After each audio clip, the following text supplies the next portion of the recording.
Beyond the Wall by Ambrose Bierce.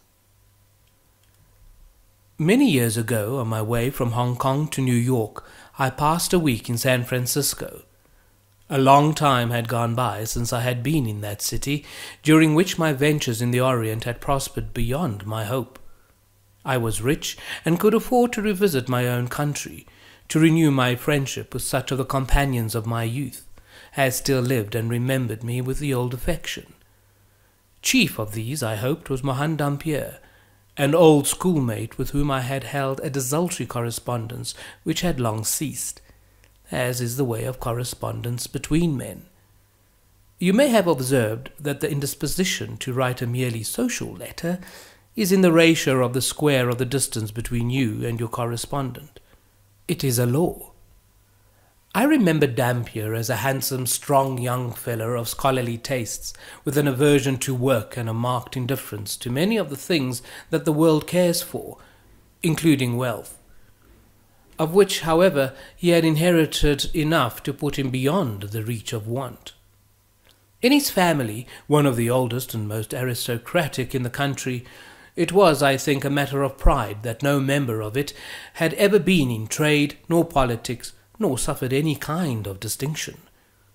Mohan was a trifle sentimental, and had in him a singular element of superstition, which led him to the study of all manner of occult subjects, although his sane mental health safeguarded him against fantastic and perilous faiths. He made daring incursions into the realm of the unreal without renouncing his residence in the partly surveyed and uncharted region of what we are pleased to call certitude. The night of my visit to him was stormy. The Californian winter was on, and the incessant rain plashed in the deserted streets, or lifted by irregular gusts of wind, was hurled against the houses with incredible fury. With no small difficulty, my cabman found the right place, away out towards the ocean beach, in a sparsely populated suburb. The dwelling, a rather ugly one, apparently stood in the centre of its grounds, which, as nearly as I could make out in the gloom, were destitute of either flowers or grass. 3 or 4 trees, writhing and moaning in the torment of the tempest, appeared to be trying to escape from their dismal environment and take the chance of finding a better one out at sea. The house was a 2-story brick structure with a tower, a story higher at one corner. In a window of that was the only visible light. Something in the appearance of the place made me shudder, a performance that may have been assisted by a rill of rainwater down my back as I scuttled to cover in the doorway. In answer to my note apprising him of my wish to call, Dampier had written, "Don't ring. Open the door and come up." I did so. The staircase was dimly lighted by a single gas jet at the top of the 2nd flight. I managed to reach the landing without disaster, and entered by an open door into the lighted square room of the tower. Dampier came forward in gown and slippers to receive me, giving me the greeting that I had wished, and if I had held the thought that it might be more fitly have been accorded me at the front door. The first look at him dispelled any sense of his inhospitality. He was not the same. Hardly past middle-aged, he had gone grey and had acquired a pronounced stoop. His figure was thin and angular, his face deeply lined, his complexion dead, white, without a touch of colour. His eyes, unnaturally large, glowed with a fire that was almost uncanny. He seated me, proffered a cigar, and with grave and obvious sincerity assured me of the pleasure that it gave him to meet me. Some unimportant conversation followed, but all the while I was dominated by a melancholy sense of the great change in him. This he must have perceived, for he suddenly said with a bright enough smile, "You are disappointed in me. Non sum qualis eram." I hardly knew what to reply, but managed to say, "Why, really, I don't know. Your Latin is about the same." He brightened again. "No," he said, "being a dead language, it grows in appropriateness. But please have the patience to wait." Where I am going, there is perhaps a better tongue. Will you care to have a message in it?" The smile faded as he spoke, and as he concluded, he was looking into my eyes with a gravity that distressed me. Yet I would not surrender myself to his mood, nor permit him to see how deeply his prescience of death affected me. "I fancy that it will be long," I said, "before human speech will cease to serve our need, and then the need, with its possibilities of service, will have passed." He made no reply, and I too was silent, for the talk had taken a dispiriting turn, yet I knew not now how to give it a more agreeable character.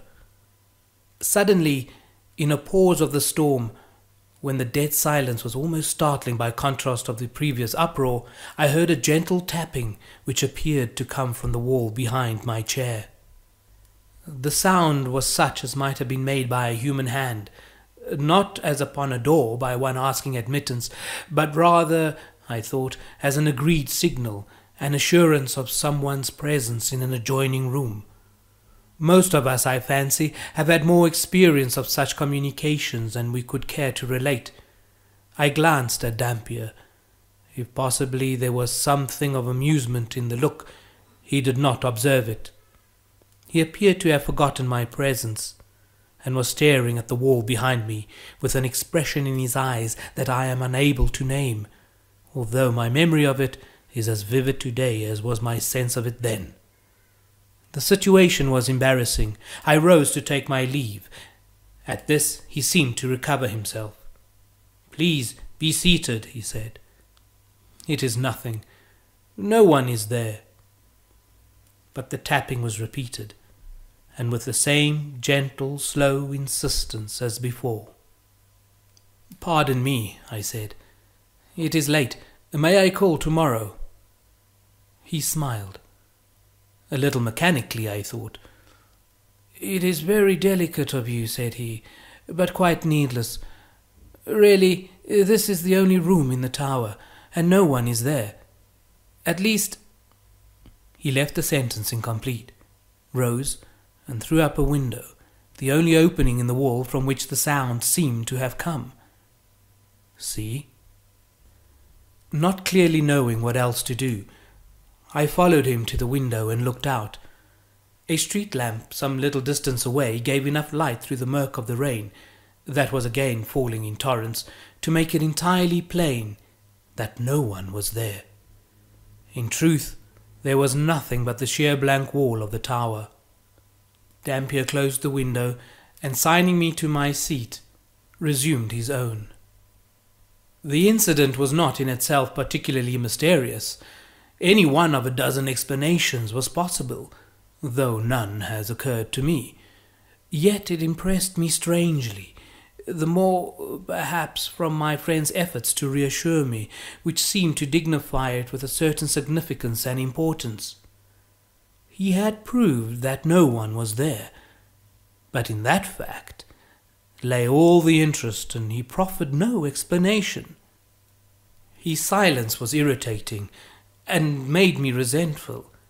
"My good friend," I said, somewhat ironically, I fear, "I am not disposed to question your right to harbour as many spooks as you find agreeable to your taste, and consistent with your notions of companionship. That is no business of mine. But, being just a plain man of affairs, mostly of this world, I find spooks needless to my peace and comfort. I am going to my hotel, where my fellow guests are still in the flesh." It was not a very civil speech, but he manifested no feeling about it. "Kindly remain," he said. "I am grateful for your presence here. What you have heard tonight, I believe myself to have heard twice before. Now I know it was no illusion. That is much to me, more than you know. Have a fresh cigar and a good stock of patience while I tell you the story." The rain was now falling more steadily, with a low monotonous susurration, interrupted at long intervals by the sudden slashing of the boughs of the trees as the wind rose and failed. The night was well advanced. but both sympathy and curiosity held me a willing listener to my friend's monologue, which I did not interrupt by a single word from beginning to end. 10 years ago, he said, I occupied a ground-floor apartment in one of the row of houses, all alike, away at the other end of the town, on what we call Rincon Hill. This had been the best quarter of San Francisco, but had fallen onto neglect and decay, partly because the primitive character of its domestic architecture no longer suited the maturing tastes of our wealthy citizens, and partly because certain public improvements had made a wreck of it. The row of dwellings, in one of which I had lived, stood a little way back from the street, each having a miniature garden, separated from its neighbours by low iron fences and bisected with mathematical precision by a box-bordered gravel walk from gate to door. One morning, as I was leaving my lodging, I observed a young girl entering the adjoining garden on the left. It was a warm day in June, and she was lightly gowned in white. From her shoulders hung a broad straw hat, profusely decorated with flowers and wonderfully beribboned in the fashion of the time.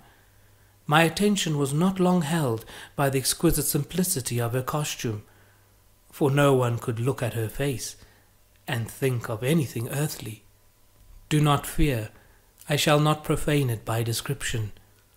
It was beautiful exceedingly. All that I had ever seen or dreamed of loveliness was in that matchless living picture by the hand of the divine artist.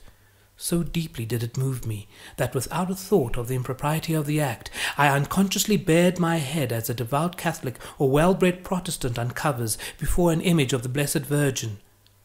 The maiden showed no displeasure. She merely turned her glorious dark eyes upon me with a look that made me catch my breath, and without other recognition of my act, passed into the house. For a moment I stood motionless, hat in hand, painfully conscious of my rudeness, yet so dominated by the emotion inspired by that vision of incomparable beauty that my penitence was less poignant than it should have been. Then I went my way, leaving my heart behind. In the natural course of things, I should probably have remained away until nightfall, but by the middle of the afternoon I was back in the little garden, affecting an interest in the few foolish flowers that I had never before observed. My hope was vain. She did not appear.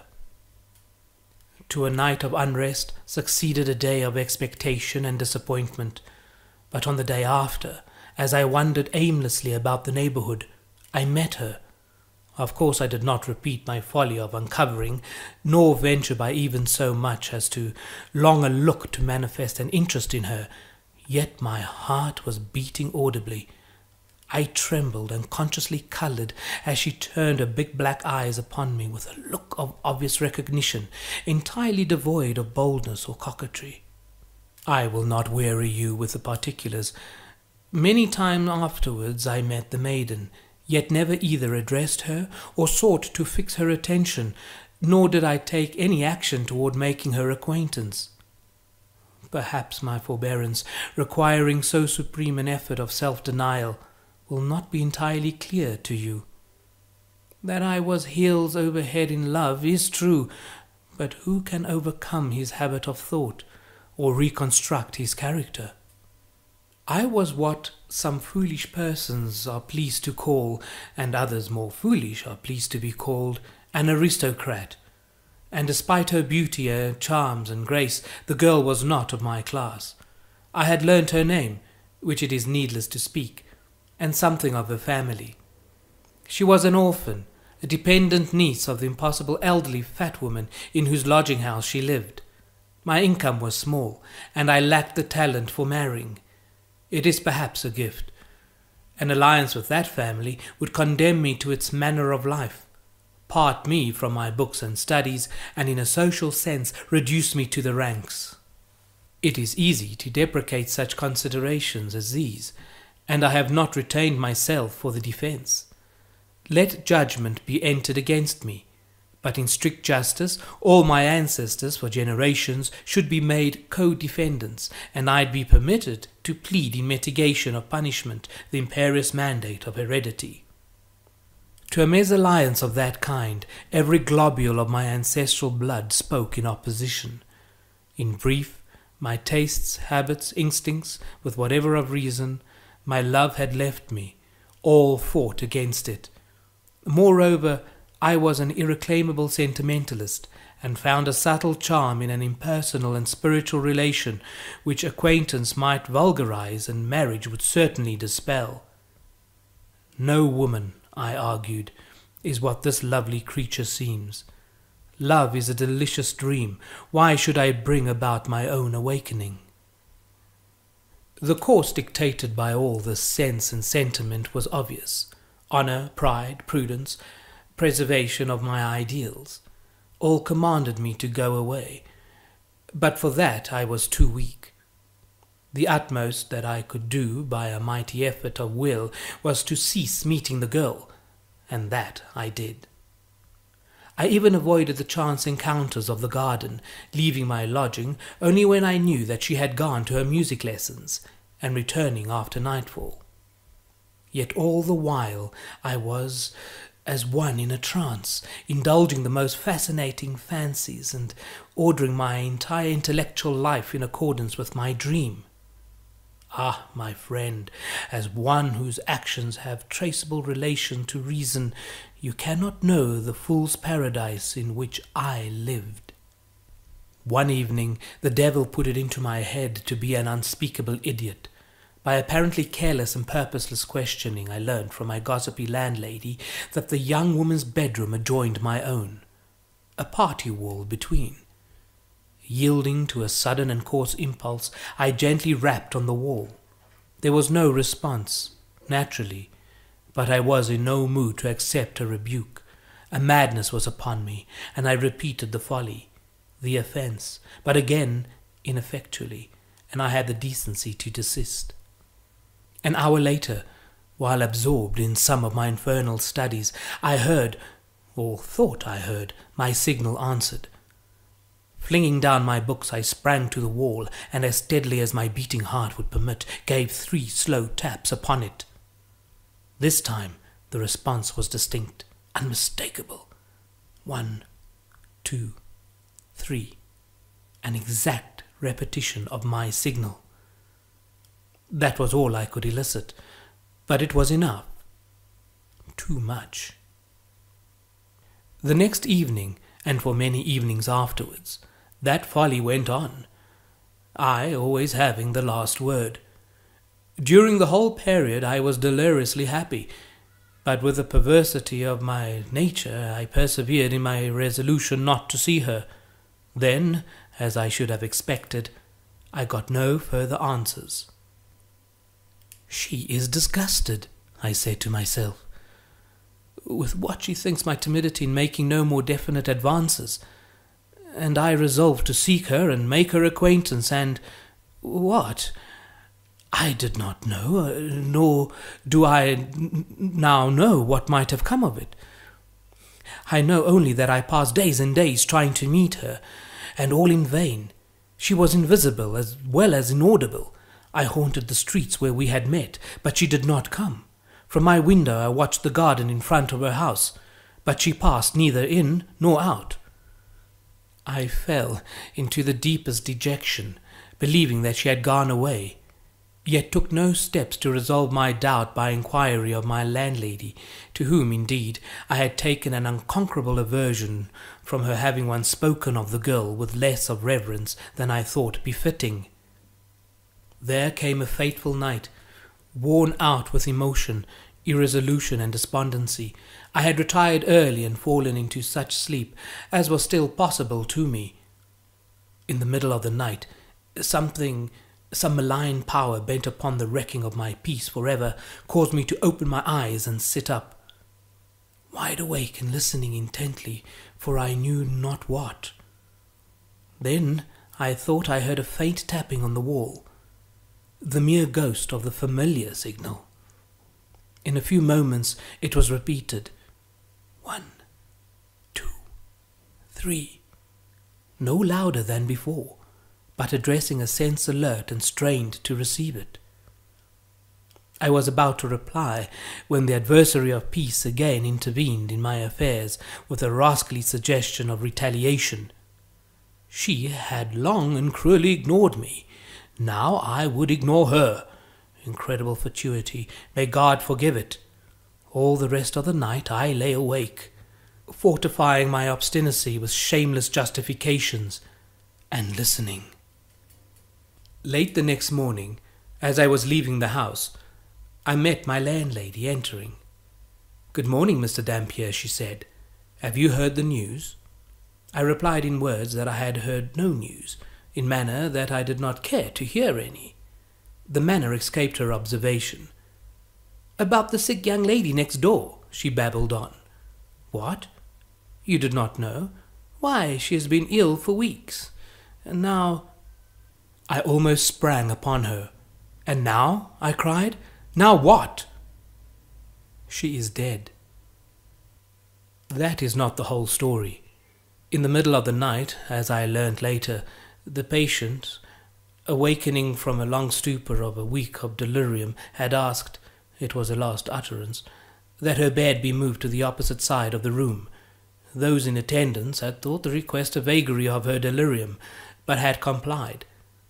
And there the poor passing soul had exerted its failing will to restore a broken connection, a golden thread of sentiment between its innocence and a monstrous baseness owing a blind, brutal allegiance to the law of self.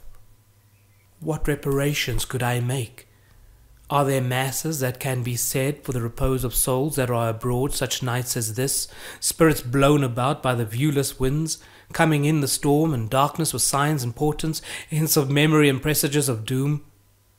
This is the third visitation. On the first occasion I was too sceptical to do more than verify by natural methods of the character of the incident. On the second, I responded to the signal after it had been several times repeated, but without result.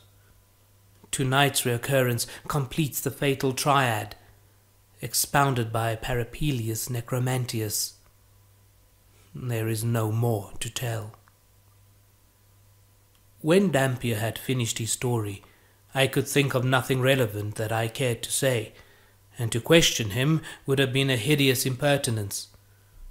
I rose and bade him good night, in a way to convey him a sense of my sympathy, which he silently acknowledged by a pressure of the hand. That night, alone in his sorrow and remorse, he passed into the unknown. That was Beyond the Wall by Ambrose Bierce.